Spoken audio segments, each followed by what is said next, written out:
मिर्जापुर गांव में एक बुढ़िया रहती थी। उसके दो बेटे थे, एक का नाम मुकेश वो दूसरे का नाम पप्पू था। दोनों भाई अब बड़े हो चुके थे। अब मुकेश और पप्पू की माँ बूढ़ी हो चुकी थी तो उससे अब काम नहीं होता था। वो अपने दोनों बेटों से कहती है, बच्चों अब मुझसे काम नहीं होता। तुम्हारे पिता के गुजरने के बाद मैंने तुमको कैसे पाला है ये मैं ही जानती हूँ, लेकिन अब मुझसे चला भी नहीं जाता। तुम दोनों कोई ना कोई काम जरूर करो वरना हमें खाने के लाले पड़ सकते हैं। पप्पू उसकी माँ से कहता है, माँ मैं आज गांव में सेठ के पास जाकर काम की तलाश करता हूँ। पप्पू गांव की ओर चल देता है।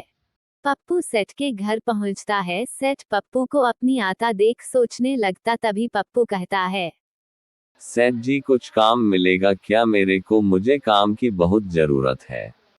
तो तुमको काम चाहिए, मेरे पास एक ऑटो है, अगर सही से चलाओगे तो तनख्वाह अच्छी दूंगा, लेकिन ऑटो को कुछ नहीं होना चाहिए, सारी जिम्मेदारी तुम्हारी होगी। अगर तुम्हें मंजूर है तो कल सुबह आकर ऑटो ले जाना। ठीक है, तो कल से मैं काम पे आ जाता हूँ।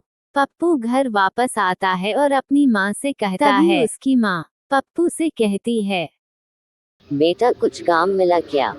हाँ माँ, सेठ जी ने मुझे ऑटो चलाने के लिए रख लिया और कहा है कि कल से काम पर आ जाना।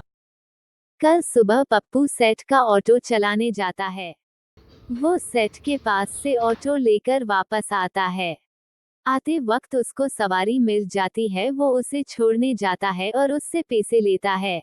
वो पैसेंजर को एक स्थान से दूसरे स्थान तक ले जाता है। एक दिन पप्पू ऑटो लेके गांव की ओर जा रहा था तो उसे रास्ते में चुड़ैल लड़की का बेस बनाकर खड़ी थी। तभी पप्पू ने उस लड़की से पूछा, आपको कहाँ जाना है? मेरे को काली पहाड़ी के पास में जाना है। वो चुड़ैल ऑटो में बैठकर जाती है और थोड़ी दूर जाने पर में बेटी चुड़ैल सड़क पर खड़ी हो जाती है, जिससे पप्पू देखकर बेहोश हो जाता है और ऑटो के सारे टायर निकल के भाग जाते हैं। तभी चुड़ैल को पप्पू पर दया आती है तो वो पप्पू को एक सोने से बड़ी पेटी रखकर चली जाती है और ऑटो टिक कर देती है। उस सोने की पेटी को ऑटो में रखकर ले आता है, जिससे वह अमीर हो जाता है।